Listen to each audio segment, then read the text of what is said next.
ఇవాళ మహాశివరాత్రి, జన్మానికి ఒక్క శివరాత్రి అని కదా, చాలా గొప్ప రోజు. ఇవాల్టి అర్ధరాత్రి 12 గంటలు చీకటి బాగా దట్టంగా ఉన్న వేళ జ్యోతిర్లింగం ఆవిర్భవించింది. అజ్ఞానం బాగా ఉన్నప్పుడే కదండి జ్ఞానం కావలసినటువంటి అవసరం మిక్కుటమైనట్టు. కాబట్టి ఎప్పుడు చీకటి బాగా ఉందో అప్పుడే దీపం యొక్క అవసరం ఉంటుంది. బాగా చీకటిగా ఉండి అర్ధరాత్రి వేళ అనగా అజ్ఞానము హద్దులు లేకుండా పెరిగిపోయి ఆత్మకి అనాత్మకి భేదం తెలియక కొట్టుకుంటున్నటువంటి సమయంలో పరమేశ్వరుడే జ్యోతిర్లింగ స్వరూపుడై ఆవిర్భవించి మనకు ఆయన్ని చేరవలసినటువంటి మార్గాన్ని, ఇహమునందు మనకి కోరికలు తీరవలసినటువంటి మార్గాన్ని ఏకకాలమునందు ఉపదేశం చేశాడు. అందుకే ధ్యాయేత్ ఈప్సిత సిద్ధయే అన్నారు. ఆ జ్యోతిర్లింగాన్ని ధ్యానము చేసినంత మాత్రము చేత ఈప్సిత సిద్ధయే, కోరికలు తీరుతాయి అని. అటువంటి జ్యోతిర్లింగాన్ని రాత్రి 12 గంటలకి మనం దర్శనం చేయవలసి ఉంటుంది. మనం సాధారణంగా ఈ జ్యోతి రూప దర్శనం అనేటటువంటిది ధ్యానమునందు మహాశివరాత్రి నాడు చేయాలి. ప్రకటముగా కార్తీక పౌర్ణమి నాడు కార్తీక దీపమని, తిరువణ్ణామలైలో అయితే కొండ మీద ఏకంగా దీపోత్సవం అని చాలా అద్భుతంగా నిర్వహణ చేస్తారు. అయితే మహానుభావుడు, నడిచే దేవుడు పరమాచార్య చంద్రశేఖర పరమాచార్య స్వామి వారు ఒక మాట చెప్తుండేవారు. కేవలముగా దీపోత్సవము నాడు ఒక దీపాన్ని చూడడం కానీ, అర్ధరాత్రి శివరాత్రి నాడు ధ్యానము చేయలేనటువంటి వారు, అనగా జ్యోతిర్లింగము యొక్క ప్రాశస్త్యమును ఇక్కడ గుర్తించి లోపల ధ్యానము చేయలేకపోతే త్రయంబకుడనైనా పర్వాలేదు, దామోదరుణ్ణైనా పర్వాలేదు, మీకు నామరూపాలుగా భేదం ఉందేమో కానీ తత్వతః భేదమేం లేదు. ఆ దీపశిఖలోకి, ఆ జ్యోతిలోకి ఆవాహన చేసి, అనగా ఆయనే పరంజ్యోతిగా ఉన్నాడు అని భావన చేసి, ఆ దీపం వెలుగుతున్నప్పుడు ఎంతమంది ఆ దీపం వంక చూస్తారో, దీపపు వెలుతురు వాళ్ళ కంటిని ఆకర్షిస్తుందో అప్పుడు వారు ఒక మాట చెప్పాలి. కార్తీక పౌర్ణమి నాడు ఇంట్లో దీపం వెలిగించినా సరే కేవలం దీపం పెట్టి విడిచిపెట్టడం కాదు. మనకి మన ఋషులు లోకము యొక్క ప్రయోజనాన్ని కోరుకోమని చెప్పారు. మన కోసం బతకమని ఋషులు ఎప్పుడూ చెప్పలేదు. అందుకే చూడండి, రుద్రాధ్యాయంతో అభిషేకం చేస్తే ద్విపదే చతుష్పదే, 2 కాళ్ళున్నవి 4 కాళ్ళున్నవి అన్నీ సంతోషంగా ఉండాలని కోరుకుంటాం మనం. అలాగే ఇవాళ రాత్రి 12 గంటలకు ఈ దీపాలన్నీ ఆర్పేస్తారు. ఆర్పేసి ఎక్కడ వెలుగుతుందన్నది నేను చెప్పను, ఎక్కడ వెలిగినా మీకు తెలిసిపోతుంది. ఎందుకంటే మహాశివరాత్రి నాడు ఎలా జ్యోతి స్తంభం ఆవిర్భవించిందో అలాగే ఈ దేవాలయ ప్రాంగణంలో ఒక చోట గొప్ప దీపస్తంభం వెలుగుతుంది. అది మీకు నాకు ఎక్కడ ఏ మూల కూర్చున్నా కనపడుతుంది. అప్పుడు మనందరం మాత్రం ఆ జ్యోతి వంక చూస్తూ వెలుతురు దర్శనం చేస్తూ దాన్ని జ్యోతిర్లింగ ఆవిర్భావముగా అర్ధరాత్రి 12 గంటలకు ఆవిర్భవించినటువంటి శివలింగంగా భావన చేసి ముక్త కంఠంతో మనం అందరం ఒక మాట చెప్పాలి అని ఋషి ప్రోక్తం. అది కార్తీక పౌర్ణమి నాడు అయినా సరే.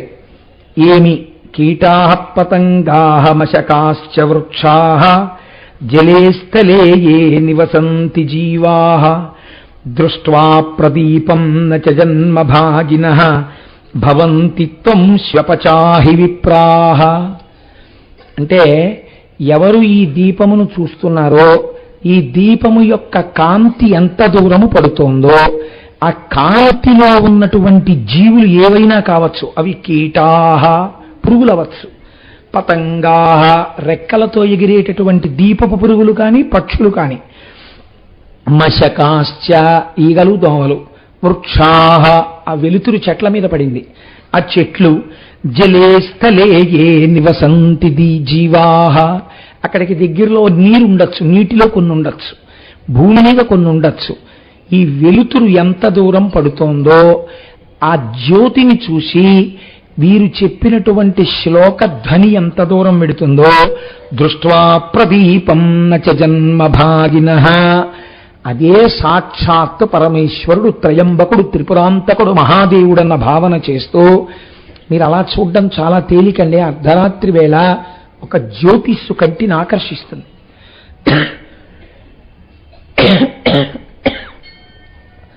తొందరగా మనస్సు నిలబడుతుంది.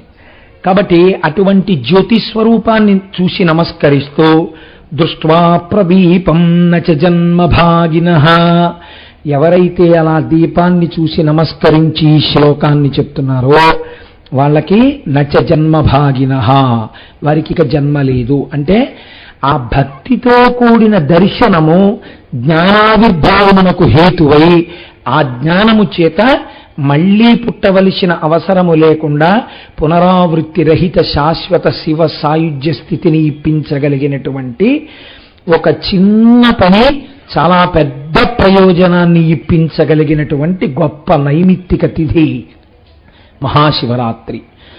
మహాశివరాత్రి అర్ధరాత్రి మనం అలా దర్శనం చేసేంత వరకు ఏం చేస్తుండాలి? మనం అంటే చెప్తాం ఈ శ్లోకం, మరి మిగిలిన ప్రాణులు అందుకే చెప్పారు, అవి చెప్పక్కర్లేదు.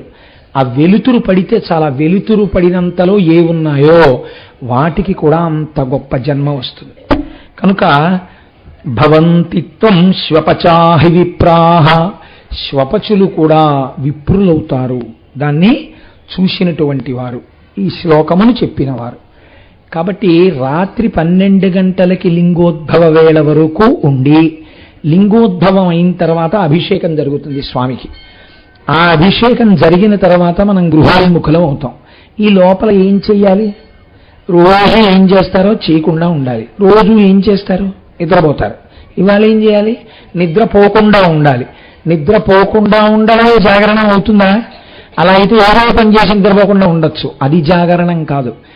జాగరణమనగా ప్రతిరోజు చీకటి పడిన తర్వాత బాగా మనని ఆవేశించేటటువంటి రాక్షస ప్రవృత్తులు ఉంటాయో, కామక్రోధశ్చ లోభశ్చ దేహే తిష్టంతి తస్కరాః జ్ఞానరత్నాపహారాయ తస్మాత్ జాగ్రత్త జాగ్రత్త అంటారు శంకరులు. అవి మనస్సుని పట్టకుండా మనస్సుని ఈశ్వరాభిముఖం చెయ్యాలి. అలా నామం చెప్తూ ఉండండి అన్నాం అనుకోండి, నామం చెప్తూ కునుకుపాట్లు వస్తుంది. రోజు అలవాటు అయిపోయింది, పుట్టినప్పటి నుంచి అది ఉపాధికి అలవాటు పడుకుంటుంది. కాబట్టి ఇప్పుడు మనస్సు నిలబెట్టాలి. మనస్సు నిలబడడానికి శరీరము సహకరించాలి. కాబట్టి అత్యంత ఇష్టమైన విషయాన్నే భగవత్ సంబంధంగా మార్చాలి ఇవాళ. కాబట్టి ఇప్పుడు నేను వేదిక దిగిపోయిన తర్వాత, అంటే ఉపన్యాసం చెప్పవా అనుకోకండి, ఉపన్యాసం అయిపోయాక వేదిక దిగిపోగానే మీరెవ్వరూ లేచిపోకండి. అత్యద్భుతమైన కార్యక్రమం ఇవాళ రేపు మనది కాని ఒక సంప్రదాయంలో కొట్టుకుపోతూ అవే టీవీలు చూసినా అవే ఎక్కడ చూసినా అది తప్ప మనకి ఇంకో సంస్కారం లేనట్టుగా రోజులు వెళ్ళిపోతున్నాయి. కాబట్టి ఒక కొత్త ప్రక్రియ శివరాత్రి నాడు ప్రారంభించాలని అనుకున్నాం. ఇవాళ చిన్న చిన్న పిల్లలు ఆ వేదిక మీద కూర్చుంటారు, 2-3 టీమ్స్గా. వాళ్ళు అంతాక్షరి చేస్తారు. కానీ ఎలా ఉంటుందో తెలుసా అండి? ఒక్క భగవత్ సంబంధమైన కీర్తనలు మాత్రమే వాగ్గేయకారులవి. ఏ అక్షరం దగ్గర ఆపితే ఆ అక్షరం నుంచి వాగ్గేయకారుల యొక్క కీర్తనలు పాడాలి. అలా ఏ టీం అన్నా పాడలేకపోతే వాళ్ళకి మార్క్ ఉండదు. అది కొంతసేపు ఆ కార్యక్రమం జరుగుతుంది. తర్వాత మీరు నేను కూడా పొంగిపోవలసిన విషయం చూడండి. ఇప్పుడు వచ్చినటువంటి ఆ పిల్లవాడు అమెరికా నుంచి వచ్చాడు. అమెరికా నుంచి వచ్చి ఒంట్లో బాగుండకపోయినా ఉపన్యాసం వినడానికి వచ్చి పూలదండ వేసి 2 చెవులు పట్టుకొని ప్రవర చెప్పాడు. అతను అమెరికాలో ఉంటూ సంధ్యావందనం చేసుకుని ప్రతిరోజు ప్రవర చెప్పుకునే అలవాటు ఉన్నటువంటి కుటుంబం. అలాగే ఒక పిల్ల డాక్టర్ చదివి ఆశ్చర్యం ఏమిటంటే అమెరికాలో MBBS పూర్తి చేసుకుని MD సీట్ వచ్చింది ఆ అమ్మాయికి. రేపో మాపో అమెరికాలో పోస్ట్ గ్రాడ్యుయేషన్ చేసుకోవడానికి మళ్ళీ వెనక్కి వెళ్ళిపోతుంది ఆ అమ్మాయి. అమెరికా నుంచి వచ్చింది. ఇప్పుడు నాకు దండ వేసిన 2వ వారు ఉన్నారే శ్రీరామచంద్రమూర్తి గారు, వారి మనవరాలు ఏదో కొద్ది రోజులు తాతగారితో గడపడం కోసం వచ్చింది. నేను ఈ మధ్య కాలంలో ఒక కార్యక్రమం ఒకటి జరిగితే నేను అక్కడికి వెళ్ళవలసి వచ్చింది, కాపవరం. ఆ కార్యక్రమంలో మిట్ట మధ్యాహ్నం 11 గంటలు 12 గంటల వేళ ఆ అమ్మాయి చేసిన భరతనాట్యం చూసి నేను తెల్లబోయాను. నేనే కాదు, చూసిన వాళ్ళందరూ ఆశ్చర్యపోయారు. అంత ఎండలో ఏ స్టేజీ లేకుండా చేసింది ఆ పాప. ముచ్చట పడిపోయి అంత అమెరికాలో ఉంటూ మెడిసిన్ చదువుకుంటూ మనకి ఇంతుంటే అబ్బబ్బబ్బబ్బ ఎంత ఇదో, ఇంగ్లీష్ తప్ప అసలు తెలియలేని వాళ్ళలా ప్రవర్తిస్తుంటారు మన వాళ్ళు. మీకు తెలుసా అండి, ఆ అమ్మాయి స్వరంతో రుద్రం చెప్తుంది. ఎన్ని నేర్చుకుందో ఆ పాప. పొంగిపోయి ఆ అమ్మాయిని అడిగాం, అమ్మా నువ్వు ఎలాగో భారతదేశం వచ్చావు కదా. అమ్మాయి విశాఖపట్నం వెళ్ళింది. పాపం మన కోసమని ఇవాళ కాకినాడ వచ్చింది. మళ్ళీ ఇవాళ రాత్రి తల్లి ఒక్క 50 నిమిషాలో 45 నిమిషాలో భరతనాట్యం చెయ్యమ్మా అని అడిగాం. అడిగితే ఆ పాప విశాఖపట్నం నుంచి వచ్చింది. ఈ ప్రోగ్రాం అయిపోగానే ఆ పాప భరతనాట్యం చేస్తుంది. తదనంతరం గంధర్వగానం చెయ్యగలిగినటువంటి మహాభక్తురాలు పెద్దాడ సూర్యకుమారి గారు చక్కటి కీర్తనలు చేస్తారు. తదనంతరం శివతాండవం ఉంటుంది. లోకేష్ శర్మ గారు శివతాండవానంతరం 12 అవుతుండగా లైట్లు ఆరిపోయి ప్రాంగణంలో ఎక్కడో జ్యోతిర్లింగం వెలుగుతుంది. అది కదండి జాగరణం అంటే, మనస్సు ఈశ్వరుడి సముఖంలో ఉండడం. జ్యోతిర్లింగం వెలిగిన తర్వాత మళ్ళీ మీ అందరితో నేను ఈ శ్లోకం చెప్పించి నమస్కారం చేయిస్తాను. ఆ శ్లోకం గుర్తుపెట్టుకోండి. చక్కగా ప్రతి కార్తీక పౌర్ణమి నాడు విజ్ఞాపన చేస్తూ ఉండండి ఇంట్లో. అలా మనం ఇవాళ చాలా అందమైనటువంటి జాగరణ చెయ్యబోతున్నాం. ఇక ఇవాల్టి ఉపన్యాసానికి సంబంధించినంత వరకు సాక్షాత్ పరమేశ్వరుడు పార్వతీదేవితో మాట్లాడుతూ ఒకనాడు ఒక మాట అన్నాడు. పార్వతీ, నన్ను ఎందరో స్తోత్రం చేశారు. నన్ను స్తోత్రం చెయ్యని వాళ్ళు లోకంలో ఉండడం అసంభవం కదా. అందరూ స్తోత్రం చేసిన వారే. కానీ ఒక ప్రత్యేకమైన సందర్భంలో నా గురించి ఒక స్తోత్రం జరిగింది. నన్ను కొంతమంది వచ్చి స్తుతి చేశారు.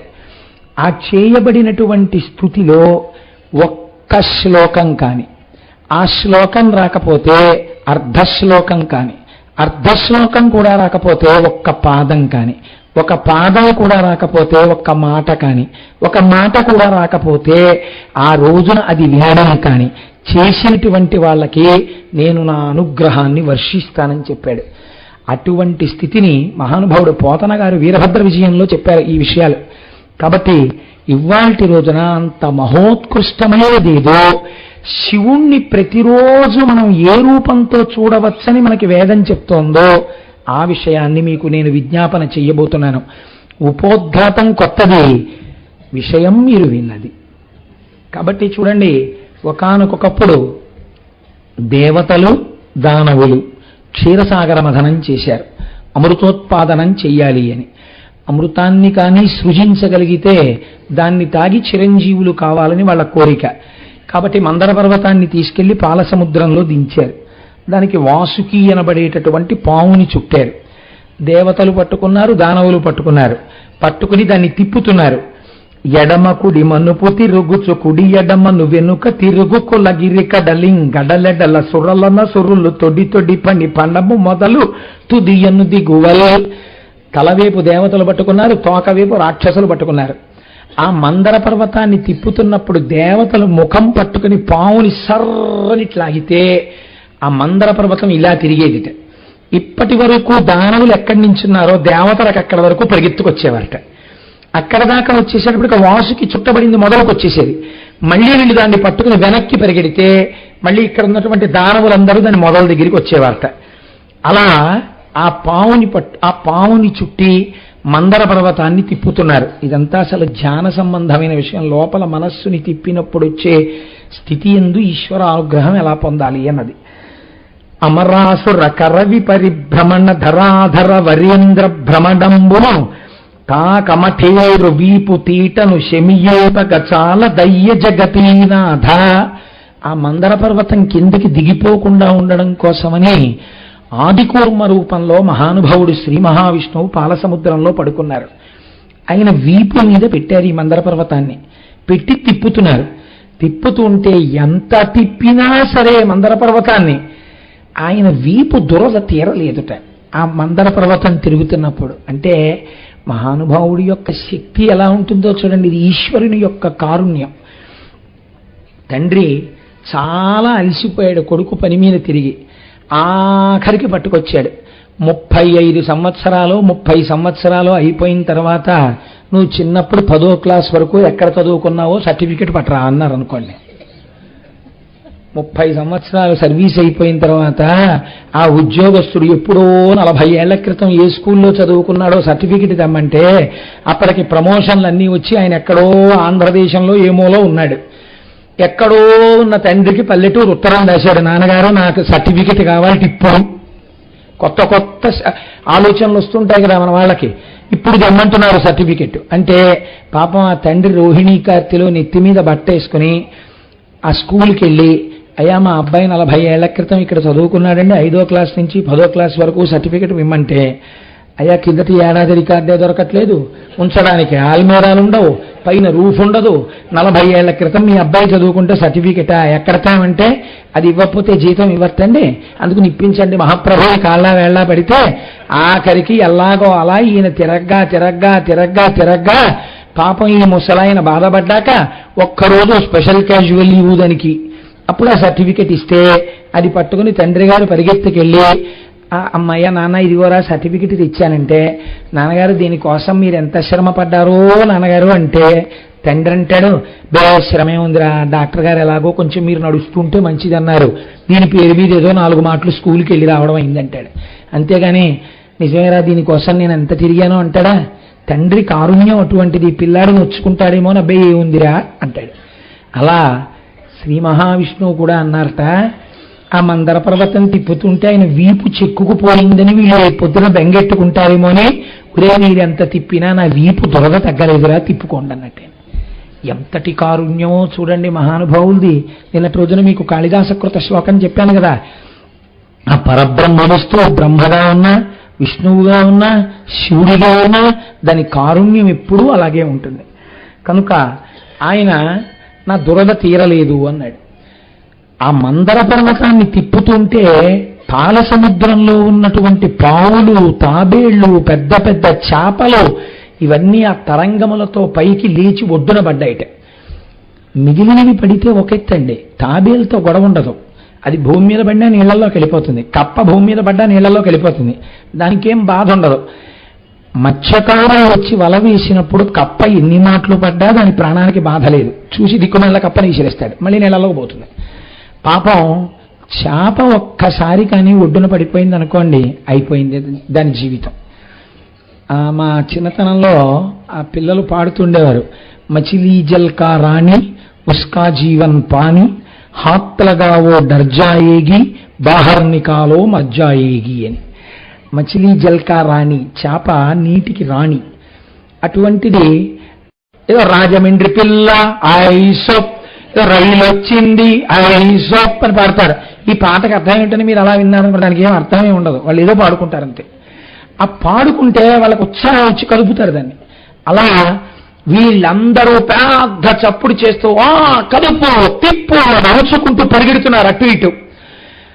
అలా తిప్పుతుంటే పాలవెల్లి లోపల అప్పటికప్పటికి మందరాగము తిరుగం చప్పుడు నిండెన జాండము చెప్పిడిదే మజుని చెవులు చిందరగొనియన్.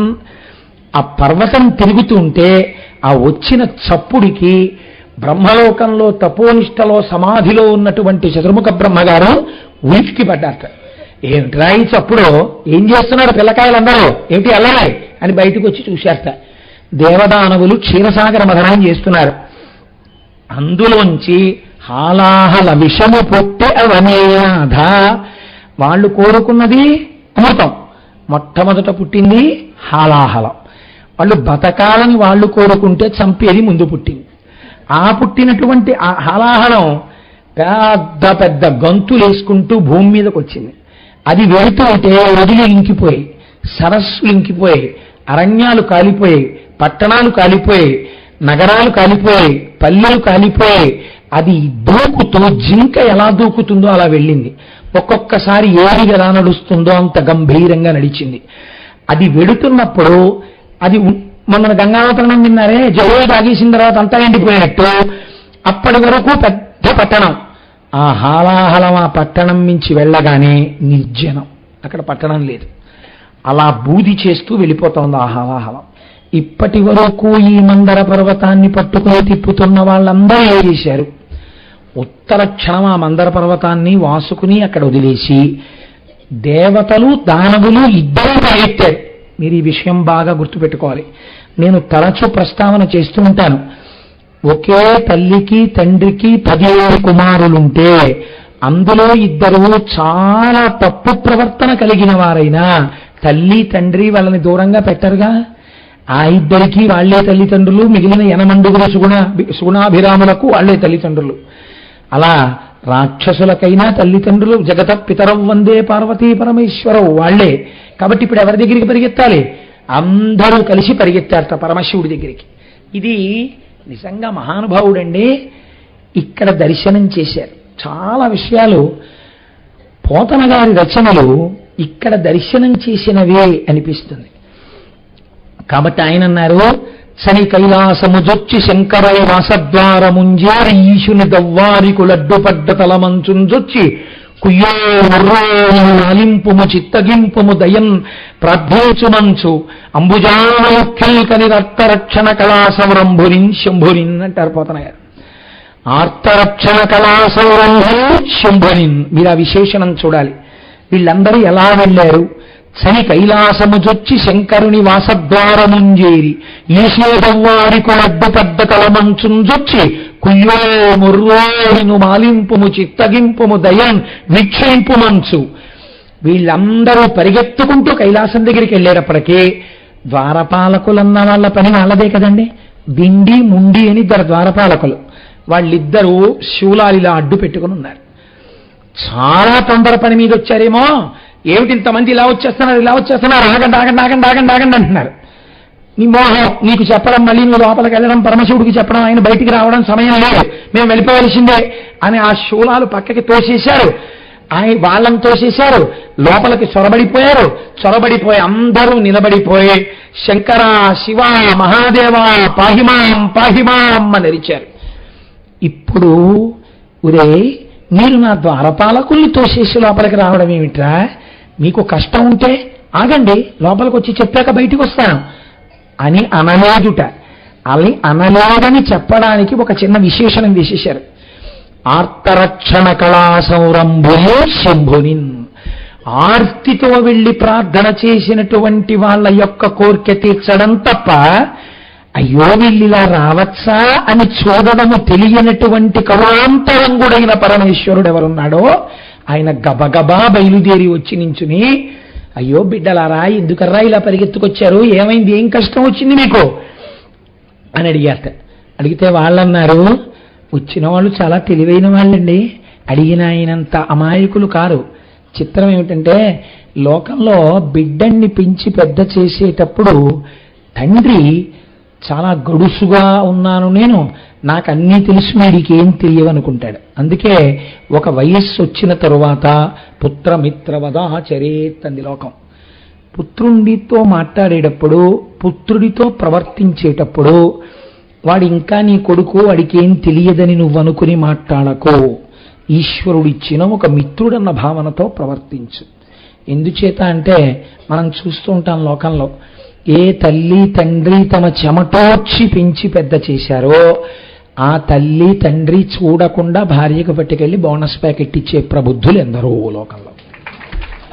ఒకవేళ తండ్రి గారు పొరపాటున అదే టైంలో నాన్న ఇవాళ శివరాత్రి కదా అనేదో చెప్పబోయి తెర తీశాడనుకోండి, ఇలా 1000 రూపాయల కాగితాలు లెక్కెట్టుకుంటూ ఉంటుంది కోడలు. ఈ కొడుకు నాన్నగారు వచ్చారంటే దొంగాడు వచ్చాడు అన్నట్టు. అంటే ఆవిడ గబగబాను రండి మామయ్య గారు రండి అని ఎంతో గౌరవంగా డబ్బు వీలువలో పెట్టుకున్న తర్వాత ఈ వెర్రైన పాపం, ఏంట్రా నాన్న ఏమైనా బోనస్ వచ్చిందా అంటాడు. లేదు నాన్నగారండి మీకు ఒంట్లో బాగోలేదన్నారు కదా, హాస్పిటల్కి తీసుకెళ్ళడానికి మా స్నేహితుడి దగ్గర పట్టుకొచ్చానంటాడు వీడు. ఆయనకి తెలియదని మీరు అనుకుంటున్నారా? మార్నింగ్ వాక్లో ఆ కొడుకు కొలీగు చెప్పాడు, బోనస్ వస్తోందండి మాకు అని. కొడుకు ఈ మాట అంటే నువ్వు అబద్ధం ఆడుతున్నావు తండ్రి అండవు. వాడు చూడకుండా ఓ మూలకెళ్ళి ఉత్తరీయంతో కళ్ళొత్తుకుంటాడు. ఇంత కష్టపడి పెంచి పెద్ద చేశాను, ఆ డబ్బుని తినేస్తానా, ఎందుకు అబద్ధం, నాన్నగారు బోనస్ వచ్చిందంటే నేను సంతోషించనా, ఇంతే లోకం అనుకుంటాడు. కానీ వదిలేస్తాడు అనుకుంటున్నారా కొడుకుని? వదలడు. ఇదే ధూర్తుడు బయటికి వచ్చి నాన్నగారండి ఏదో చెప్పాలనుకుంటున్నారు, మీరు చిన్నప్పటి నుంచి మాకు మంచి విషయాలు చెప్పేవాళ్ళు, వాళ్ళ శివరాత్రి ఏమిటి ఏమన్నా చెప్తారా చెప్పండి అంటాడు. ఏదో వినీష్ పాటించేసిన వాళ్ళగా. అలా ఆయనకి తెలియదే అనుకుంటున్నారా? లోకంలో ఒక సామెత ఉంది, 3వ కంటివాడికి తెలియకుండా చేసేసానంటుంటారు. 3వ కంటివాడికి తెలియకుండా అని అనకూడదు అసలు. 3వ కంటివాడికి తెలియకుండా మీరేమీ చేయలేరు. అవి సూర్య చంద్ర అగ్నిహోత్రముల నేత్రములు. ఆయన ఎప్పుడూ అన్నిటినీ చూస్తూనే ఉంటాడు. మూడో కంటి వాడికి తెలియకుండా మీరేమో చెయ్యలేరు. మూడో కంటికి తెలియకుండా అంటే మీ రెండు కళ్ళు తప్పి ఇంకో కన్ను చూడకూడదు. అంటే అవతల వాళ్ళు ఓ కంటితో కూడా చూడకుండా పనిచేయమని చెప్పడానికి మూడో కంటికి కనపడకుండా అంటారు. అది మూడో కంటి వాడికి తెలియకుండా అయింది. మూడో కంటి వాడికి తెలియకుండా అనేటప్పటికీ మహాపాపమై కూర్చుంటుంది. కాబట్టి ఇప్పుడు చూడండి, శంకరుడికి తెలియదని మీరు అనుకుంటున్నారా? వీళ్ళు చేసినవి ఆయనకు అన్నీ తెలుసున్న ఆయన పెద్దరికం ఏమిటంటే, ఇదిగో తండ్రి, ఆయన ఎప్పుడూ లోకాలకి తండ్రి. అందుకని ఆయన ఉరే ఏం చేశారా మీరు, ఎందుకు పరిగెత్తుకొచ్చారా, ఎందుకు అనేక క్షీరసాగర మథనం మీకు ఇచ్చిన పదవులు మీకు సరిపోలేదురా అని అడగడు. ఆయన అడగకుండా ఆయన ఎంత గమ్మత్తుగా అడిగాడంటే, ఏమన్నా ఇలా పరిగెత్తుకొచ్చారు ఎందుకు అన్నారు. వీళ్ళు ఏమనాలండి, అంత దారపాలకుల్ని తోసేసి లోపలికి వచ్చిన వాళ్ళు, అయ్యా హలాహలం వచ్చేస్తోందండి అనాలి. అలా అంటే మీరు ఎందుకు వెళ్ళారా పాల సముద్రం దగ్గరికి అంటారేమోనని వీళ్ళందరూ స్తోత్రం మొదలెట్టారు. భూతేశ భూతాత్మ భూతభావన రూప దేవ మహాదేవ దేవ వంద్య, ఈ లోకములకెల్ల ఈశ్వరుండవు నీవు, బంధమోక్షములకు ప్రభుడ నీవు, ఆర్త శరీరోడవ గురుడవు నిన్ను కోరి భజేతులు కుశలమతులు, శక్తియుతుడవీవు శబ్దయోనివీవు జగదంతరాత్మవీవు అని ఆయన దగ్గరికి వెళ్ళి ఏం చెప్పమంటావు మహానుభావ, భూతాత్మ భూతేశ భూతభావన రూప దేవ మహాదేవ దేవ వంద్య, ఈశ్వర అంతటా నిండిపోయిన వాడవు నువ్వు, నీకు తెలియందే ఉంటుంది, నువ్వు దేవతలందరి చేత నమస్కరింపబడేటటువంటి వాడివి, ఈ లోకములకెల్ల ఈశ్వరుడవు నీవు, బంధమోక్షములకు ప్రభవీవు, ఈ లోకములకంతటికీ ఈశ్వరుడవు నువ్వు, నీ ఆజ్ఞకి ఎదురు లేదు తండ్రి, బంధమైనా వల్లే వస్తుంది, మోక్షమైనా వల్లే వస్తుంది, బంధమోక్షములకు ప్రభుడవీవు, ఆర్త శరణ్యుండవగు గురుండవు ఎన్ను కోరి భజంతురు కుశలమతులు, రక్షణ కావాలనుకున్న వాళ్ళు కోరి కోరి కోరి కోరి నీ పాదములను పట్టి నిన్ను స్తోత్రం చేస్తారు. నీ వలన తప్ప రక్షణ ఎక్కడి నుంచి కలుగుతుంది తండ్రి? ఇవాల్టి రోజున మాకు కూడా ఒక ఆపద వచ్చింది, నువ్వు శక్తియుతుడవీవు, నీకు ఈ లోకంలో సాధించలేదన్నది లేదు. ఎందుకని? ఆదిశక్తి నీ వామార్ధభాగమునందు చేరి ఉంది. శక్తియుతుడవీవు శబ్దయానీవు జగదంతరాత్మవీవు, ఈ జగత్తుకంతటికి అంతరాత్మవి నువ్వే తండ్రి. ప్రాణమయ అఖిలమునకును, ఈ లోకమునకు ఎంత పెద్ద శరీరం ఉన్నా ఇంత ప్రాణిని ఎలా దాన్ని నిలబెడుతుందో అలా ఎంత పెద్ద బ్రహ్మాండం ఉన్నట్టు కనపడుతున్నా దానికి నీవే ప్రాణమయ్యున్నావు. కాబట్టి ఈశ్వర నీవు మమ్మల్ని రక్షించాలి. నువ్వు మా ఎదురుగుండా ఇవాళ సాకార రూపంలో ఇలా కనపడుతున్నావు, కానీ నిజంగా ఇదాని రూపం అగ్ని ముఖము పరాపరాత్మకమాత్మ, కాలంబు గతి రత్నగర్భ పదము, శ్వసనంబు నీయుర్పురసనజలేషుండు దిశలు కర్ణంబులు దివల్లాభి, సూర్యుండు కందులు శుక్లంబు సలిలంబు జఠరంబు జలధులు చదవశరము, సర్వవంశధులు వమచయము శల్యంబు లద్రులు మానసమృతకరుండు, చందములు ధాతువులు ధర్మ సమితి హృదయము, ఆస్య పంచకముపనిషదాహ్వయంబు అయిన నీరూపు సదసత్వమై శివాఖ్యయై స్వయం జ్యోతి అయి ఒప్పు ఆద్యమగుచు అన్నారు వాళ్ళు. ఇప్పుడు ఈశ్వరుణ్ణి తత్వస్వరూపంగా చెప్పారు. ఈశ్వర అగ్ని నీ ముఖం, నువ్వు అడుగు తీసి అడుగు వేస్తే కాలం, ఈ సమస్త బ్రహ్మాండమంతటా కూడా నీవే నుండి నిబిడీకృతమైపోయి ఉన్నావు. ఉదయగ్రావము పానవట్టము అభిషేకో తత్ప్రవాహంబు వార్ధి, ధరీద్వాంతము ధూపధూమము జలద్దీప ప్రభారాశి కౌముది, తారానివహంబులద్భుత సుమంబులుగా తమోదూత సఖ్యతమై సీత గభస్తి బింబ శివలింగం బొప్పే ప్రాచీదిశన్ అంటాడు కాళహస్తీశ్వర మహాత్యంలో దుర్జటి. అలా అంతటా విడివిడీకృతమైపోయిన వాడివి తండ్రి నువ్వే. అటువంటి వాడివి మూడలోతులకు ముడులోకములకు ముడు కాలములకు మూలమగుచు, భేదమగుచు తుదిక భేదమయ్యొప్పారు బ్రహ్మలనగని విఫలమయ్యన. ఒక గొప్ప విషయాన్ని చెప్తున్నారండి. మూడలోతులకు ముడులోకములకు ముడు కాలములకు మూలమగుచు. ఈశ్వర మూడుగా కనపడేటటువంటి మూడు మూర్తులు నువ్వే. నీవే సృష్టికర్తగా బ్రహ్మగా ఉంటావు, స్థితికర్తగా విష్ణువుగా ఉంటావు, ప్రళయకర్తగా రుద్రుడిగా ఉంటావు. శ్రీ శివ అని రాస్తున్నప్పుడు అదే శ్రీరామ అన్న భావన కూడా ఉండాలి. అంతేగాని మేము శ్రీ శివ రాస్తున్నామండి, మేము రామకోట రాయలేకపోయామంటే నేను బెంగపెట్టుకోక్కర్లేదు. రామకోట రాస్తున్నప్పుడు శ్రీరామ అని రాయడమే శ్రీ శివ అని రాయడం కూడా అన్న అభేద బుద్ధి కలగాలి. అంతేగాని కనబడిన వాటన్నిటినీ భేదబుద్ధితో చూడకూడదు. అదే కాబట్టి మూడు మూర్తులకు లోకములకు మూడు కాలములకు లగుచు, మూడు మూర్తులుగా కనపడేవాడినే నువ్వే. మూడు లోకములకు, పైన ఉండే లోకాలు భూలోకం, కింద లోకం, ఈ లోకాలుగా ఉండేవాడివి నువ్వే. మూడు కాలములకు, భూతకాలం వెళ్ళిపోయిన కాలం నువ్వే, రాబోయే కాలం నువ్వే, నడుస్తున్న కాలం నువ్వే. మూడు కాలములకు మూలరగుచు భేదమగుచు, ముందు భేదంలా మూడున్నట్టుగా కనబడతావు. ఎప్పుడు నీ అనుగ్రహం కలిగిందో, ఎప్పుడు నీ పాలనేత్రానుగ్రహం కలిగిందో, అజ్ఞానము మాకు కలిగిందో, ఆనాడు భేదమగుచు తుది కభేదమయ్యప్పాడు. ఆఖరికి ఉన్నదొక్కటే, ఏకస్త్వమేవ బహుధా భవభాసి లోకే నిశ్శంకధైర్వృషభకేతన మల్లినాథ. ఉన్న ఒక్క పదార్థమే ఇన్నిగా ప్రకాశిస్తోందనేటటువంటి జ్ఞానం నాకు కలిగించేటటువంటి ఓ ఈశ్వర నీకు నమస్కారం. సకల ప్రపంచమునకు గురుభర నిర్వాహకుడవగుట చేసి నిరిచనదోరం. ఓ తండ్రి, ఈ సమస్త ప్రపంచం కూడా నీ కడుపులో ఉంది. అటువంటి వాడవైనటువంటి నేను ఇక్కడ ఉన్నటువంటి చతుర్ముఖ బ్రహ్మగారైనా, 4 ముఖాలున్నవాడైనా స్తోత్రం చెయ్యడం సాధ్యం అవుతుందా? నిన్ను స్తోత్రం చెయ్యలేరు. మరి ఎందుకు వచ్చారు మీరందరూ అంటావేమో. బాహుశక్తి సురాసురుల్సని అప్పాలవెల్లి మదింప హాలాహలే ఏరి కలాహలై భువనంబు కోలాహలంబు చేసే చిచ్చులాగకొని ప్రాణి సందోహం బ్రతికింపవే దయదలింపగనీశ్వరా అన్నారు. అయ్యా, నువ్వు మాలో పంచభూతములుగా నువ్వే ఉంటే, నువ్వే మాలో శక్తిగా ఉంటే మేమేం చేశాం? నువ్విచ్చిన ఆయుర్దాయం చాలదని, నువ్విచ్చిన పదవులు సరిపోవని, చిరంజీవిత్వాన్ని పొందాలని భుజశక్తిని, బాహుబలాన్ని నమ్ముకుని పాలసముద్రంలో మందర పర్వతాన్ని పెట్టి చిలికాం. అమృతం పుడుతుందని ఆశపడ్డాం. అమృతం పుట్టలేదు, మొదట హాలాహలం పుట్టింది. అది చిచ్చు, అగ్నిహోత్రం. అది వచ్చేస్తోంది వెనకాతల తరువుకుంటూ.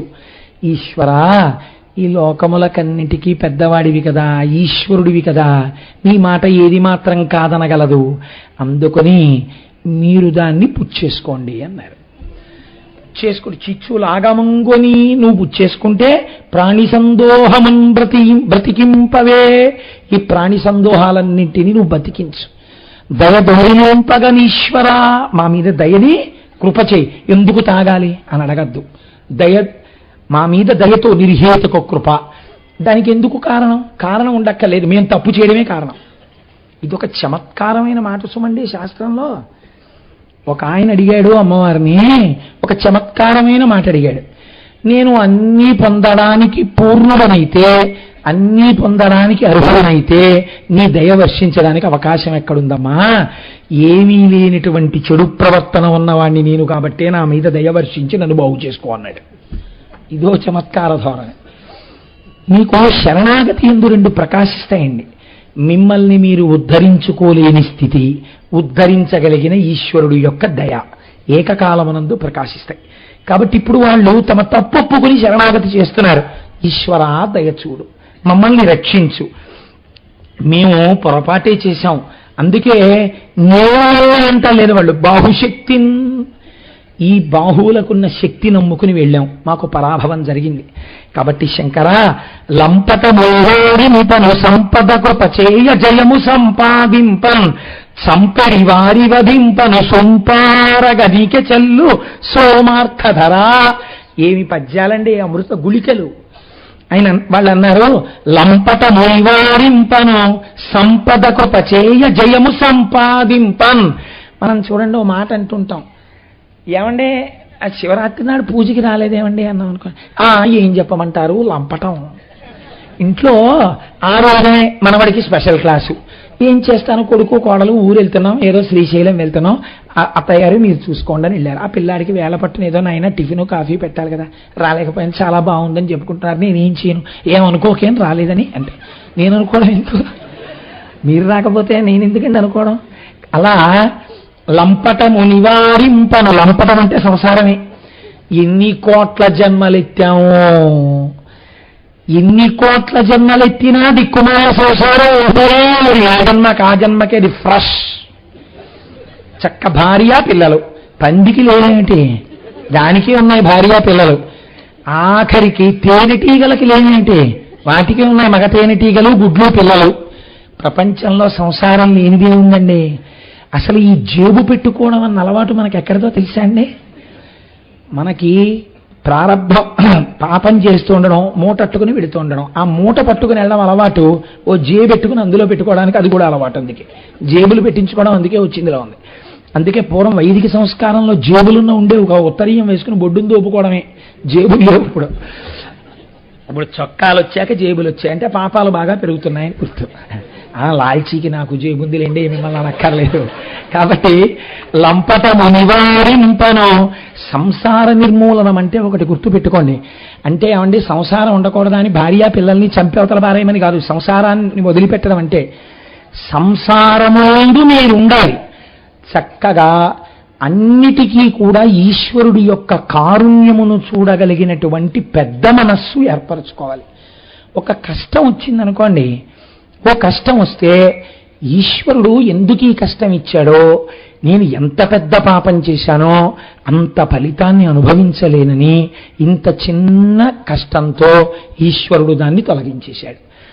నేను బాగా కష్టపడి ఉపన్యాసం చెప్పనేమో అని కంఠం బాగా నలిగిపోతే, నలిగిపోయిన కంఠంలోచి మాట మాట్లాడడానికి డొక్కల నుంచి ఊపిరి లాగి లాగి మాట్లాడితే, ఒంటికి చెమట పడితే, నా చేత బాగా తపస్సు చేయించడానికే నా కంఠం నలిగిపోయేటట్టుగా ఈశ్వరుడు చేశాడు అని మీరు అనుకున్నారనుకోండి, అది భక్తి.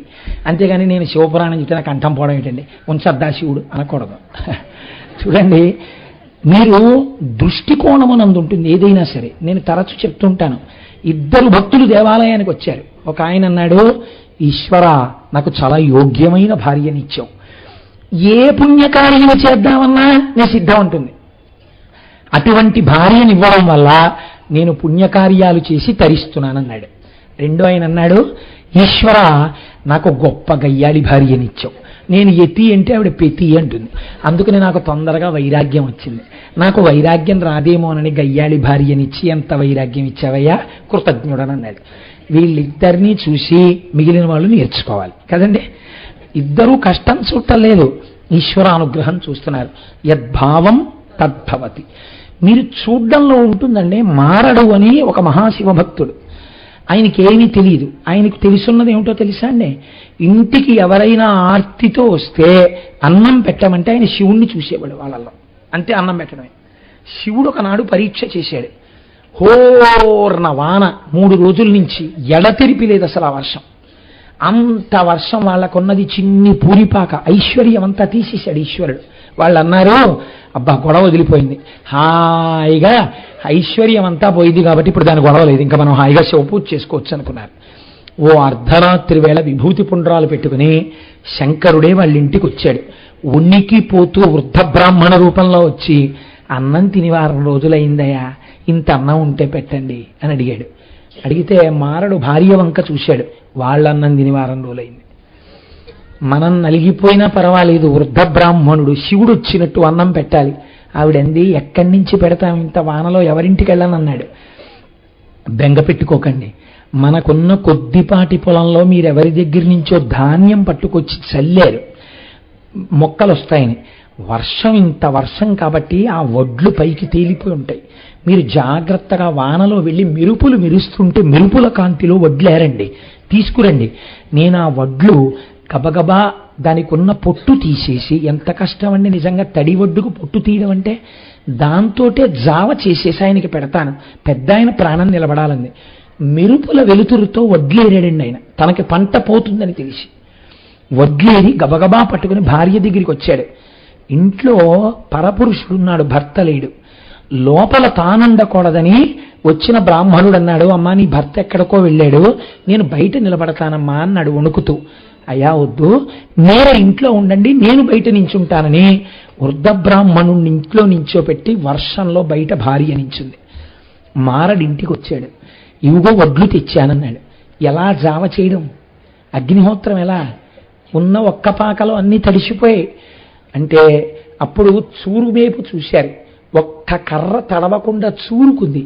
మన పాక పోతే పోయింది, ఆ కర్ర లాగేద్దామని కర్ర లాగేసి అగ్నిహోత్రం వెలిగించి ఈలోగా ఆవిడ గబగబా మెత్తటి బియ్యం తీస్తే ఆ జావ వేడిగా తయారు చేసి ఉన్న ఇల్లు పోగొట్టేసుకున్నారు. పండవలసిన పంట పోయింది. వర్షంలో నిలబడి నిలబడి నిలబడి నిలబడి ఆవిడ ఆరోగ్యం పాడయ్యే స్థితి వచ్చింది. ఇద్దరు వారం రోజుల నుంచి కడుపుకు అన్నం లేదు. వేడి జావ వృద్ధ బ్రాహ్మణుడి దగ్గరికి పట్టుకొచ్చి వాళ్ళ వంక చూసి మీరు కొంచెం తీసుకోరా అని అడిగాడు ఆయన. మాకు అక్కర్లేదు స్వామి, మీరు తాగండి, మా కడుపులు నిండిపోతాయన్నారు. ఆయన పెదవుల దగ్గర పెట్టుకుంటుంటే వాళ్ళు ఎంతో ఆనందంతో బాష్పధారలు కారుస్తూ చూశారు. అంతే, శంకరుడు వెంటనే పార్వతీ సహితుడై ప్రత్యక్షమయ్యాడు. పొంగిపోయాను మీ భక్తికి, తీసుకుంటున్నాను మిమ్మల్ని నాలోకి అన్నాడు. జ్యోతిస్వరూపులై ఆయనలో కలిసిపోయారు. మారడి శివభక్తి అని గొప్ప ఆఖ్యానం.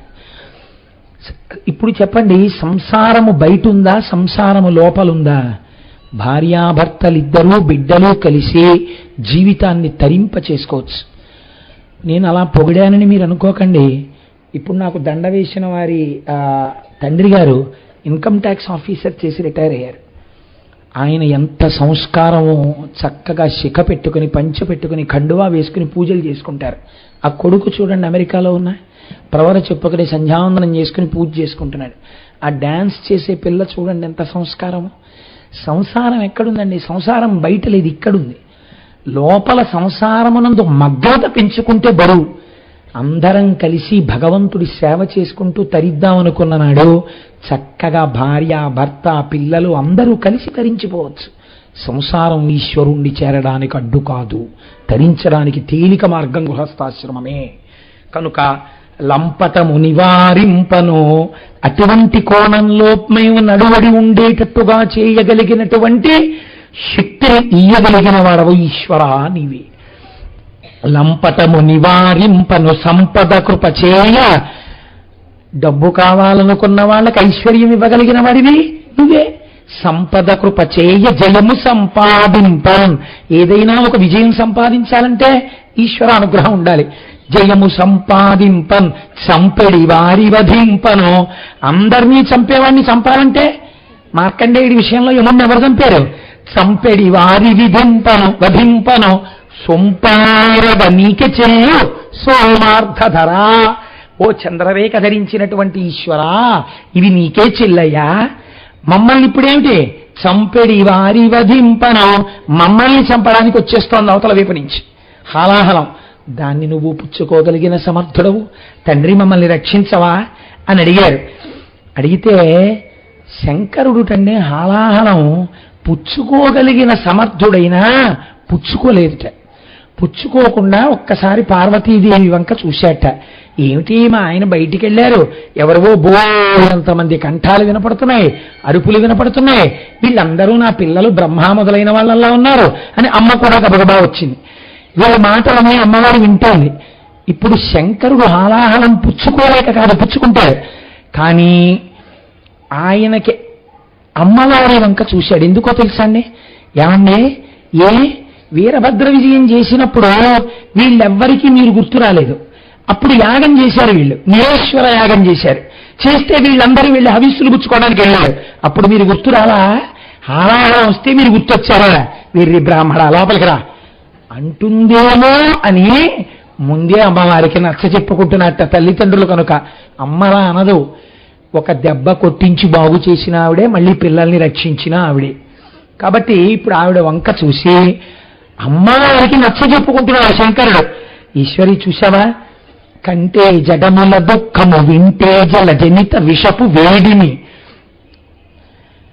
ఈ జగత్తంతా కూడా ఎంత దుఃఖపడిపోతోందో, నీళ్లలోంచి పుట్టిన అగ్నిహోత్రం ఎంత వేడిగా ఉందో చూశావా పార్వతి? కంటే జగముల దుఃఖము వింటే జల జనిత విషపు వేడిమి ప్రభుని యుంటకు ఆర్తుల ఆపద గెంటించుట దాన ఫలము దానం కీర్తి మృగాక్షి. మనం లోకములకంతటికీ ప్రభువులం, పార్వతీ పరమేశ్వరం.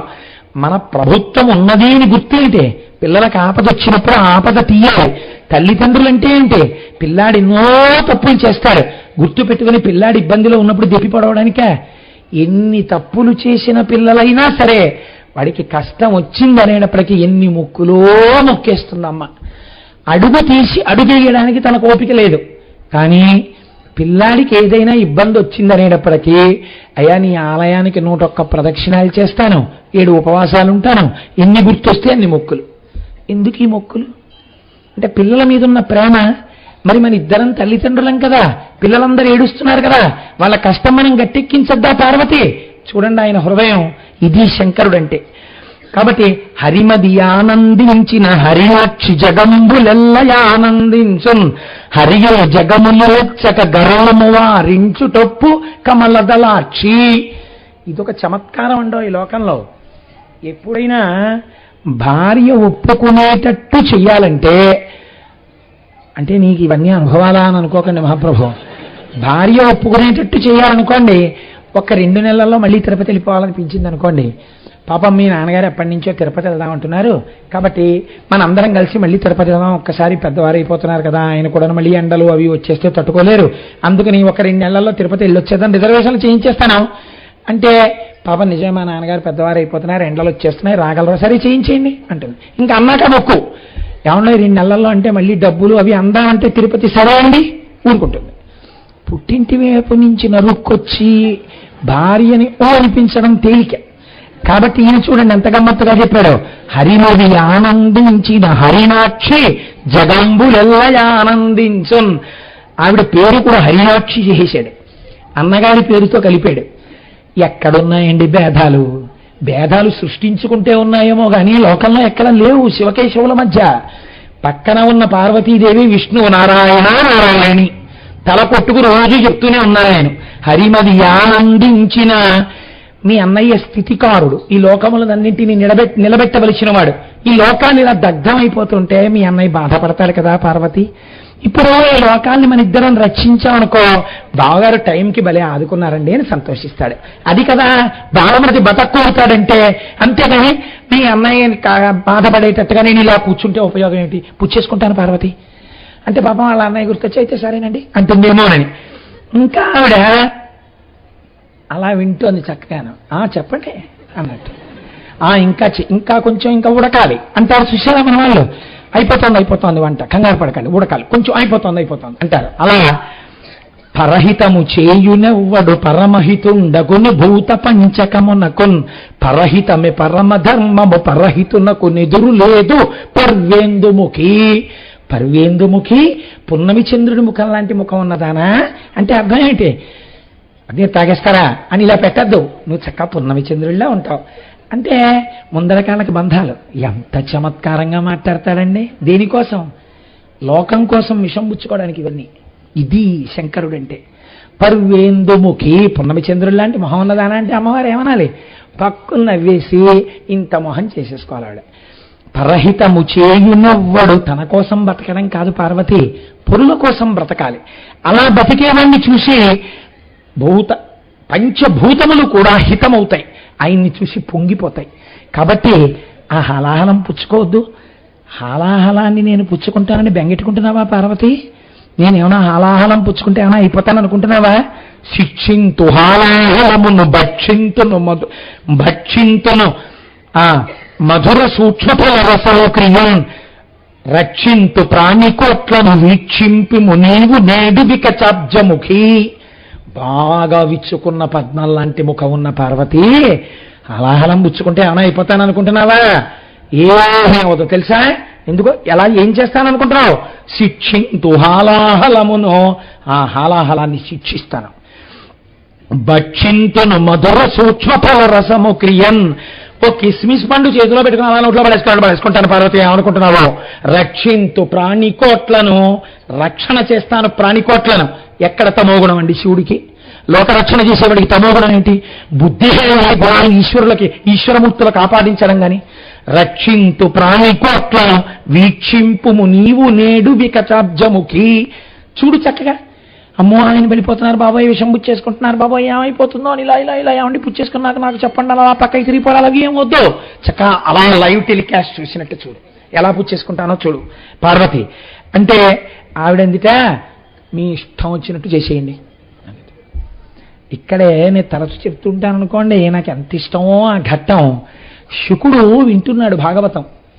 పరీక్షిత్తుని చూసి అన్నాడు, ఆగండి ఆగండి ఆగండి ఆగండి, నేను ఇప్పటి వరకు మీరు చెప్తుంటే అడ్డుపడలేదు కానీ నిత్యాయ త్రిగుణాత్మనే పురజితే కాత్యాయని శ్రేయసే సత్యాయాద్య కుటుంబిని మునిమన ప్రత్యక్ష చిన్మూర్తయే. అమ్మా నీలో ఉన్నదమ్మా తల్లి ఆ సర్వమంగళ దేవత. అమ్మా నీకు ఐదోతనం ఎలా పూర్ణంగా ఉందో అలా నన్ను కూడా ఐదోతనంతో ఉంచు. భారతీయ సంప్రదాయంలో స్త్రీ కోరినటువంటి కోరిక లాంటి కోరిక ఈ ప్రపంచ పటం మొత్తం మీద ఏ స్త్రీ కోరదండి. ఒక్క సనాతన ధర్మంలో ఉన్న ఆడదే ఒక్క కోరిక కోరుతుంది. ఏమిటో తెలుసా అండి? ఎవరూ కూడా ఇంకోళ్ళకన్నా ముందు నేను చచ్చిపోవాలనరు. మనస్ఫూర్తిగా అటువంటి కోరిక 2 సార్లు ఆడది కోరుతుంది. తను వృద్ధురాలైపోయాక ఆయన చేతుల మీద వెళ్ళిపోవాలండి పసుపు కుంకాలతో అంటుంది. అంతేకాని బతికుండి ప్రయోజనం ఏమిటండి? ఆయన చేతుల మీద పసుపు కుంకాలతో వెళ్ళిపోతే చాలంటుంది. రెండోది చూడండి, తన బిడ్డడికి అనారోగ్యం వస్తే నాన్న నా ఆయుర్దాయం కూడా నువ్వే పోసేసుకుని బతుకు నాన్న అంటుంది. తల్లిగా బిడ్డడికి భర్త చేతుల్లో పసుపు కుంకాలతో వెళ్ళిపోవాలని కోరగలిగిన విశాల హృదయం ఉన్నటువంటి స్త్రీ ఈ గడ్డ మీద పుట్టింది. అలాంటి ఆడది ఏ పురుషుడి కారణంగానైనా కంటి వెంట నీటి చుక్క రాలిస్తే వంశాలకి వంశాలు ఎగిరిపోతాయి. అలా రాల్చడానికి వీల్లేదు. ఆ జాగ్రత్త వహించవలసిన వాడు పురుషుడు మాత్రమే. నన్ను క్షమించండి. అది సనాతన ధర్మమునందు ఇంత వైభవాన్ని తీసుకొచ్చినది తన నడువడితో స్త్రీయే. అందుకే అమ్మవారు కూడా ఆదర్శంగా చూపిస్తోంది. మంగళసూత్రము నెంతమది నమ్మినదో, ఆ మంగళసూత్రాన్ని ఎంత నమ్మిందో తల్లి. నా మెడలో మంగళసూత్రం ఉండగా నా భర్తకి ఆపద కలుగుతుందా? హాలాహలం పుచ్చుకుంటే మాత్రం ఆయనకి ఇబ్బంది వస్తుందా? రాదు. పుచ్చుకోమంది. ప్రజల కోసం, ఎవరి కోసం? పిల్లల కోసం. ఈ పిల్లలు బాగుండాలి అంటే ఒక ఆడది కూడా 2 కోరికలు ఏకకాలంలో జరిగింది. ఈ ఏకకాలమునందు అడగడానికి ఏమిటి ధైర్యం? ఆవిడ మెడలో మంగళసూత్రం. అందుకే మన జాతి లాంటి జాతి ఎక్కడుందండి? నుదుటున బొట్టు, మెడలో మంగళసూత్రం కనపడితే చాలు అమ్మవారిగా నమస్కారం చేసేస్తాం. సువాసిని సువాసిన్యర్చన ప్రీత గృహలక్ష్మి గృహే గృహే. ఇంకొక లక్ష్మీ స్వరూపం అక్కర్లేదు. లక్ష్మీదేవిని చూడాలంటే అంతమందిని చూస్తూ వెళ్ళిపోతే చాలు. మీరు నన్ను క్షమించండి, నేను నిడదవోలు షటిల్ చేసినటువంటి రోజుల్లో ప్లాట్ఫారం మీద నడుస్తున్నప్పుడు పొద్దున్న పూజ హడావిడిగా చేసుకుని వెళ్ళవలసి వచ్చేది. సోమాంగల్యం ఉన్నటువంటి స్త్రీలు వెళ్ళిపోతుంటే పోన్లే నేను పూజ తీరుబడిగా చేసుకోలేకపోయానని ఇన్ని రూపాలతో అమ్మవారు నాకు దర్శనమిస్తోందనుకుని మనసులో నమస్కరించుకుంటూ రైలు ఎక్కేవాడిని. కనుక మీకు తొందరగా అమ్మవారు గృహలక్ష్మిగా అన్ని ముఖాల్లో కనపడుతూ ఉంటుంది. కనుక ఎంత నమ్మిందో తల్లి ఆ హాలాహలం పుచ్చేసుకోమందిట. తన చుట్టం సురసంఘముల్ జయ జయద్వానంబులన్ బొబ్బిడన్ ఘనగంభైరవంబుతో శివుడు లోకద్రోహి కింగేల రమ్మంచు. ఆ ఎదురెళ్ళాడు ఆయన. ఆ వెడుతున్నప్పుడు చుట్టూ ఉన్నటువంటి దేవతాగణాలన్నీ ఆయనకి జయ జయధ్వానం చేస్తున్నాయి. వీళ్ళందరికీ ధైర్యం ఏంటి? మహానుభావుడు పరమాత్మ శంకరుడు పుచ్చుకోగలడు. కాబట్టి తన చుట్టం సురసంఘముల్ జయ జయధ్వానంబులన్ బొబ్బిడన్ ఘనగంభైరవంబుతో శివుడు లోకద్రోహి హుంకేల పోవెదవు రమ్మంచు.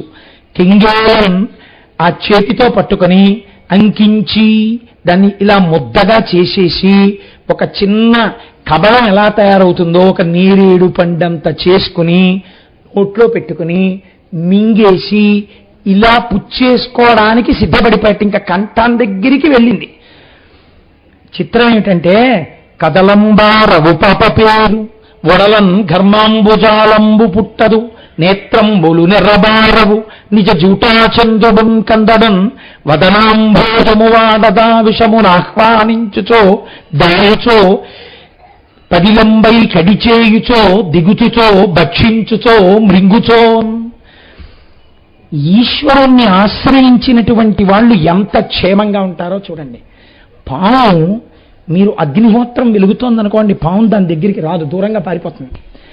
అలాంటి పాములు శంకరుడికి ఒంటి నిండా ఉన్నాయి. చెవులకి పాములే, చేతులకి పాములే, వేళ్లకి పాములే, కాళ్ళకి పాములే, మెళ్ళో పాములే, అన్ని నాగాభరణుడు అని పేరైనకి. శంకరాచార్యులు వారు హాస్యమాడారు కూడా. అమ్మా, పార్వతీదేవి శంకరుడి పక్కన కూర్చుని సరస్వతీదేవి శంకరుడి మీద స్తోత్రం చేస్తుంటే మా ఆయనే కదా అని ఎంతో సంతోషంగా ఈయన చెయ్య పట్టుకుంది. ఇలాగా ఇలా పట్టుకునేటప్పటికీ అసలే అమ్మవారి సౌకుమార్యం, పార్వతీ కళ్యాణంలో ఇంద్రులని అమ్మవారి ఒంటి మీద చల్లగా తగిలిందిట. పాము అడుగు భాగం చల్లగా ఉంటుంది. ఏమిట్రా చల్లగా ఉందని చూసిందిట. అయ్యవారి చేతులకి కంకణాల్లా పెట్టుకున్న పిల్లపాము ఒకటి మెల్లిగా అమ్మవారి మీద ఎక్కుతోందిట.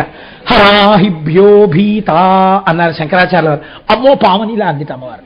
అమ్మ, అప్పుడు నీ కళ్ళల్లో భయం కనపడింది అన్నారు. అమ్మవారి కళ్ళల్లో భయం కనపడిందని ఇంకొక ఉదాహరణ చెప్తే అసహ్యంగా ఉంటుంది. అమ్మవారికి భయం ఏమిటండి, శక్తి స్వరూపం. దాన్ని ఎంత అందంగా మార్చారో చూడండి శంకరాచార్యులు వారి ప్రజ్ఞ. హరాహిభ్యో భీత అని సౌందర్యలహరిలో అంటారు. అలా ఒంటి నిండా పావులకి అగ్నిహోత్రం అంటే భయం. ఈయనేమో వెళ్ళి ఆ అగ్నిహోత్రాన్ని ఇలా పట్టుకుని ఆ విషయాన్ని ముద్ద చేస్తున్నాడు. చేస్తుంటే ఈ పాములు, పిల్లపాము కూడా భయపడలేదు, అలా బాగా పడగెత్తి చూసిందిట. ఏమిటో పెద్ద అగ్నిహోత్రం, దీనికే పరిగెత్తారు మీ అందరూ అని. ఎందుకని అదే అంటారు చూడండి, కదలంబారవు పాప పేరు. పోతన గారికి ముందు అదే గుర్తొచ్చింది. అయ్యయ్యో, అసలు ఆ పావుల వరసల్లో పిల్లపాము కూడా లేదు అగ్నిహోత్రం అని ఇలా విధులు చేసుకుని ఏదో దీపోదామని చూడలేదుట. కొంచెం బాగా తలెత్తి ఇలా చూసాయట. ఏమిటో దీనికా వీళ్ళందరూ పరిగెత్తారు. శివుణ్ణి ఆశ్రయించుద్ది ఆ పాము. సహజంగా అగ్నిహోత్రం చూసి భయపడవలసి వచ్చినా శివుణ్ణి ఆశ్రయించుండి భయం లేదు దానికి. కదలంబారవ పాప పేరు నిజ జూటా చంద్రుడు కందడు. చంద్రుడు చల్లటి వాడు, అగ్నిహోత్రం తగిలితే కందిపోవాలి. అటువంటి వాడు ఇంత అగ్నిహోత్రం చేతిలో ఇలా పట్టుకుంటే సెగ తగలాలి కదండి ఆయనకి. అయ్యి బాబా ఏమన్నా వేడి వేడి వేడి అనాలి. ఆయన కందన కూడా కందలేదు. కాబట్టి కదలంబారవు పాప పేరు నిజ జూటా చంద్రుడు కందడు వదనాంభోజము వాడదు. ఎంత గొప్ప ఉపమానం అండి. పూని మీరు ఇలా పట్టుకుని అగ్నిహోత్రం దగ్గర పెట్టారనుకోండి, అది అసలు ఆలోచించడానికి అసహ్యంగా ఉంటుందనుకోండి. ఆ విషయం వెంటనే ఇలా ముకులించుకుపోయి ఆ రేకులు వాడి బత్తలైపోతాయి. అలాంటి ముఖం శంకరుడిది, పద్మం లాంటి ముఖం. ఆ హాలాహలాన్ని ఇలా నోటి దగ్గర పెట్టుకుంటుంటే కనీసం వాడలేదుట ఆ ముఖం. సముద్రాలు ఇంకిపోయాయి దాని దెబ్బకి, కానీ ఈయన ముఖం మాత్రం వాడలేదుట. వదనాంభోజము వాడదా విషమున ఆహ్వానించుచో దాయుచో పదిలంబై కడిచేయుచో దిగుచుచో భక్షించుచో మృంగుచో. ఎదురెళ్ళినప్పుడు కానీ, పట్టుకున్నప్పుడు కానీ, ముద్ద చేసినప్పుడు కానీ, నోట్లో పెట్టుకున్నప్పుడు కానీ, మింగుతున్నప్పుడు కానీ ఆయనకు అసలు ఏమీ కందరవుతాయన. అలా చేసి గుటుక్కున మింగబోయారట. ఇక్కడ దాకా కంఠంలోకి వెళ్ళిందిట. మీరు ఆలోచించండి, ఏదైనా ఒక చిన్న పండైనా సరే బయటికి వదలకుండా, కడుపులోకి వెళ్లకుండా కంఠంలో పెట్టుకుని ఉండాలంటే ఎంత కష్టంగా ఉంటుందో. ఇక్కడ దాకా వెళ్ళిన తర్వాత ఆయన అనుకున్నారట, ఉదరము లోకంబులకును సదనంబగు తెరిగి శివుడు చటుల విషాగ్నిన్ కుదురుకొనే కంఠబిలమున పదిలంబుగా నిలిపే సూక్ష్మ ఫలరసము క్రియన్. అయ్యయ్యో, నేను కానీ కడుపులోకి ఈ విషయాన్ని వదిలేస్తే, కడుపులో కొన్ని లోకాలున్నాయి, ఈ లోకాలు కాలిపోతాయో ఏమిటో. పైకి వదిలేస్తే ఈ లోకం కాలిపోతుంది. పైన కొన్ని లోకాలున్నాయి, కాబట్టి దీన్ని ఎక్కడికి వదలకుండా ఉంచుతానని ఆ కంఠంలో పెట్టేసుకున్నట్ట. ఈ కంఠంలో పెట్టేసుకుంటే హరుడు గలమునందు హాలాహలము నింప. ఆ హరుడు గలంలో అంటే కంఠంలో ఆ హాలాహలాన్ని అలా పెట్టేసుకునేటప్పటికీ ఆ కంఠం నీల నీలంగా ఒక మచ్చ పడినట్టుగా అందులోంచి కనపడుతోందిట. అప్పటి వరకు ఆయనకి మచ్చ లేదు, తెల్లటి శంకరుడు. కంఠం మీద కొంచెం నల్లగా హాలాహలం యొక్క మచ్చ కనపడుతోందిట. ఇప్పుడు వేదం స్తోత్రం చేసింది ఆయన్ని నీలగ్రీవోహిత అంది. ఈశ్వరా, కంఠమునందు మత్సలేని వాడివి మా కోసమని హరుడుగలమునందు హాలాహలము పెట్ట తడను కలిపి తొడపు కరను నిప్పి సాధురక్షణంబు సజ్జనులకు నిన్న అని పోతన గారు అంటారు. సాధురక్షణంబు సజ్జనులకు నిన్న భూషణంబు కాది భూవరేంద్ర. సాధువుల్ని రక్షించడం భూషణం పెద్దలకి. కాబట్టి ఇప్పుడు ఈశ్వరుడు లోకాల్ని రక్షించడానికి కంఠంలో హాలాహలం పెట్టుకోవడం ఆయనకి ఆభరణమై కూర్చుంది. ఇప్పుడు ఆ కంఠంలో అలా పెట్టుకోవడం వల్ల ఏమైందిట? వేదం యజుర్వేదం రుద్రాధ్యాయంలో ఆయన్ని స్తోత్రం చేసింది. అసంయో వసర్పతి నీలగ్రీవో విలోహిత ఉతైనం గోపా అదృశన్న దృశన్ను దహార్య ఉతైనం విశ్వాభూతాని సదృష్టో మృడయాతిన అంది. సూర్యోదయంలోనూ సూర్యాస్తమయంలోనూ ఆకాశం ఎర్రగా ఉంటుంది. ఆ ఎర్రగా ఉన్నటువంటి ఆకాశంలో నల్లగా కనపడేటటువంటి ఆ మిగిలిన భాగం శంకరుడి యొక్క ఆ నీలగ్రీవుడై ఆ ఎర్రటి ఆ లోహిత రుద్రుడి యొక్క కంఠమునందు ఉన్నటువంటి నల్లటి మచ్చగా ఇప్పటికీ సూర్యాస్తమయములందు ఎవరికి కనపడుతున్నట్ట? ధ్యానం చేయగలిగినటువంటి శక్తి కలిగిన వాళ్ళకి కాదు. ఉతయోపా, ఏమీ తెలియకుండా పశువుల్ని కాసుకునేటటువంటి వాళ్ళ దగ్గర నుంచి నీటి కడవలు తలల మీద పెట్టుకుని వెళ్ళిపోయేటటువంటి అమాయకులైన స్త్రీల వరకు ఆకాశం వంక ఇలా చూడగానే ఆ ఎర్రటి ఆకాశంలో సూర్యోదయంలోనూ సూర్యాస్తమయంలోనూ కనపడేటటువంటి ఆకాశ స్వరూపుడై పరమశివుడున్నాడు.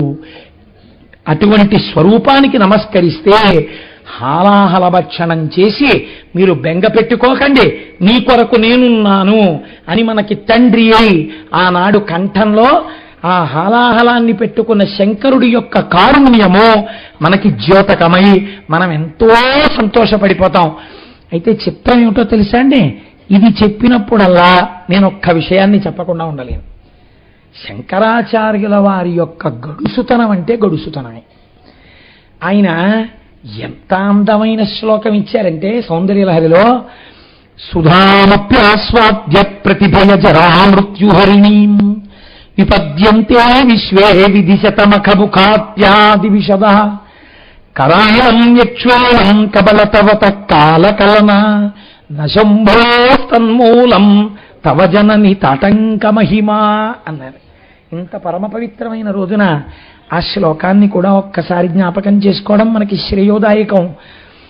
అమ్మా, లోకంలో తెలియని వాళ్ళందరూ అంటారు శంకరుడు హాలాహలం పుచ్చేసుకున్నాడు, ఇదంతా శంకరుడి ప్రజ్ఞ, చాలా గొప్పవాడి శివుడని చెప్తుంటారమ్మా. వాళ్ళకి తెలియదు పాపం.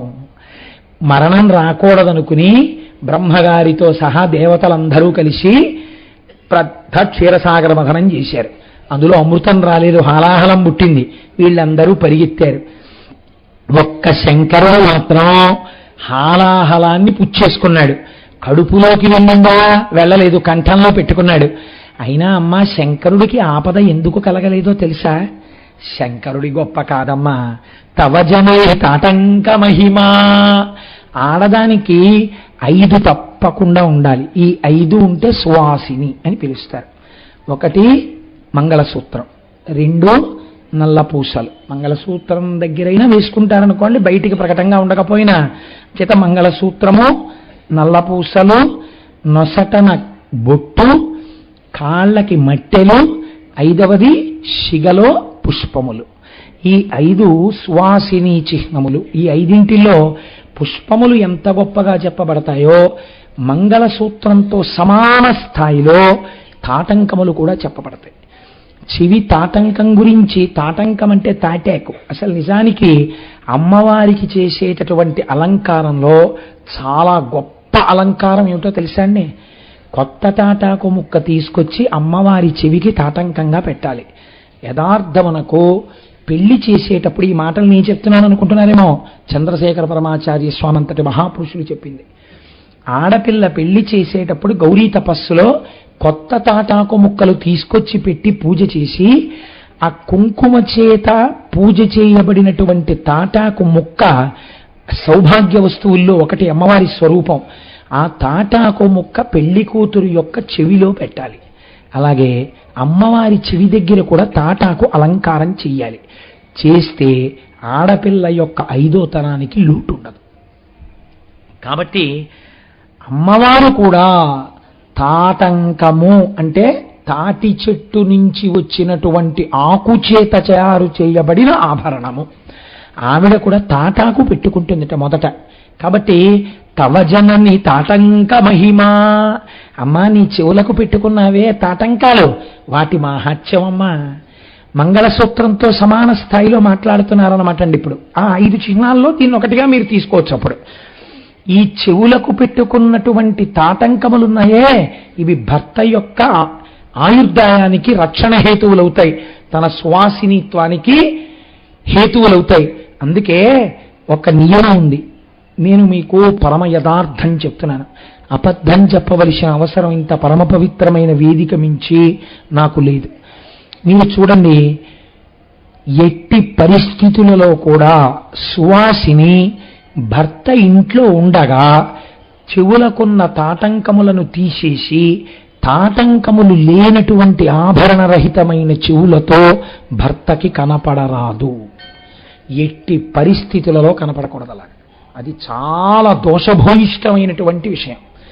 ఎప్పుడైనా తప్పక చెవులకున్నటువంటి ఆభరణాల్ని తీయవలసి వస్తే పసుపు తాడు కట్టుకుని మంగళసూత్రం పెరిగేదని మాత్రమే మాట మాట్లాడి ఎలా ఇస్తారో అలా కొత్త తాటాకు తెచ్చుకుని చెవిలో పెట్టుకుని అప్పుడు తాటంకం తీయాలి. చెవి ఆభరణం తీసి కడుక్కోవడం కానీ ఏదైనా చేయవలసి వస్తే చేసి మళ్ళీ తాటంకం పెట్టుకోవాలి తప్ప చెవి ఆభరణము తీసి భర్తకి కనపడితే దాని వలన లేనిపోని ఇబ్బందులు వస్తాయి. అలా ఎప్పుడూ కనపడరాదు. సనాతన ధర్మమునందు పుట్టి సనాతన ధర్మం పట్ల చాలా ప్రేమ కలిగి భక్తి కలిగినటువంటి తల్లులు మీరు నోరు పాటిస్తే రేపు మీ పిల్లలకు అలవాటు అవుతుంది. కాబట్టి చక్కగా మీరు ఆ అలవాటు చేసుకోండి. శంకర భగవత్పాదులంతటి వారు ఈ విషయంలో తవ జనని తాటంక మహిమా, అమ్మా నీ తాటంక మాహాత్యం అమ్మా. శంకరుడు హాలాహలాన్ని ముచ్చుకున్నా కూడా హాయిగా ఉండగలిగాడమ్మా అన్నారు. అయితే పోతన గారు అన్నారు, భాగవతంలో కాదండి, వీరభద్ర విజయం రచన చేసినప్పుడు ఈ హాలాహల భక్షణం గురించి ఒక రోజున పార్వతీదేవికి పరమేశ్వరుడు మళ్ళీ చెప్పవలసి వచ్చింది. ఒక సందర్భంలో ఆ సందర్భంలో ఆయన మళ్ళీ చెప్పాడు. మళ్ళీ చెప్పి ఒక మాట చెప్పాడు. ఇవాళ పార్వతీ నీకు ఎందుకు చెప్పానో తెలుసా? ఈ హాలాహల భక్షణ కదా, నీకు ఇవాళ చెప్పడంలో ఒక రహస్యం ఉంది. ఇప్పటి వరకు ప్రపంచంలో ఒక్క విషయమే తెలుసు. ఏమిటి ఆ విషయం? హాలాహల భక్షణ కదా హేలాగతి విన్న వ్రాయనలమి పటింపన్ వ్యాళానల వృశ్చికముల పాడైంచడ రెత్తి జనులు భయ విరహితులై. హాలాహల భక్షణ కథ చదివినా వినా అటువంటి వాళ్ళకి తేళ్లు జిర్రిలు పావులు కలవవు అని ఫలశ్రుతి ఉంది లోకంలో. కాబట్టి హాలాహల భక్షణ కథ దానికోసం వింటుంటారు. కానీ పార్వతి, ఒక రహస్యం నీకు ఇవ్వాల నేను చెప్తున్నాను. కరమొప్పై నీలకంఠస్తవంబులో అబలయేక శ్లోకమైన చాలు. ఈ హాలాహల భక్షణ కథలో నా కంఠము నీలముగా అవడానికి కారణమైనటువంటి హాలాహలం భక్షణం అన్నది జరగడానికి దేవతలు వచ్చి నన్ను చేసినటువంటి స్తోత్రంలోంచి ఒక్క శ్లోకం కాని ఒక్క పద్యం కాని నోటికి వచ్చినా కరమొప్పై నీలకంఠస్తవంబులో అబల అర్ధ శ్లోకమైన చాలు. ఒకవేళ ఒక శ్లోకం అంతా మేము నేర్చుకోలేమండి, ఒక పద్యం అంతా మాకు రాదంటే కనీసంలో కనీసం ఈ హాలాహల భక్షణ సమయమునందు దేవతలు చేసిన స్తోత్రంలో ఉన్న పద్యాలలోంచి ఒక 2 పాదాలు నేర్చుకున్నా కర్రమొప్పై నీలకంఠస్తవంబులో అబల ఏక పాదమైన చాలు. 2 పాదాలు కూడా నేను చదవలేనండి అంటే పార్వతి, దేవతలు నన్ను చేసిన స్తోత్రంలో పద్యాల్లో ఏదో ఒక్క పాదం నోటికొచ్చినా చాలు. కరముప్పై నీలకంఠస్తవంబులో అబలకించిన్మాత్రమైన చాలు. ఒకవేళ పార్వతి అది కూడా మాకు రాదంటే కనీసంలో కనీసం ఒక్క మాట అందులోంచి నీలకంఠ అన్న మాట వస్తే చాలు. ఆ ఒక్క మాట అనగలిగితే, ఆ ఒక్క మాట వినగలిగితే, ఈ కథ చెవులార వినగలిగితే, విమల భక్తితో వినిన పఠించిన చాలా భక్తితో ఈ చెప్పబడినటువంటి వృత్తాంతము పరమసత్యము అని మనస్సునందు విశ్వసించి నా కంఠాన్ని ఒక్కసారి ధ్యానం చేసి ఆ నీలకంఠానికి భక్తితో ఒక్కసారి ఎవరు నమస్కరిస్తున్నారో అటువంటి వారికి, చదివిన వారికి, విన్నవారికి అటువంటి సజ్జనుండు సకల సంపదలను కలిగి ఇహమునందు సకల సంపత్తులను పొందుతాడు. ఏ బాధ ఉండదు. భవములేక కైలాసవాసుడై నన్ను చేరియుండు నయననేత్ర. అటువంటి వాడు తేలికగా అంచుమునందు శరీరము నుండి విడివడి నన్ను చేరి కైలాసమునందు వసించి సర్వకాలముల యందు నన్ను సేవిస్తూ ధన్యుడవుతాడు. కాబట్టి ఈ నీలకంఠ స్థవము, ఈ హాలాహల భక్షణమన్నటువంటి ఆఖ్యానము చాలా ఉత్కృష్టమైనవి.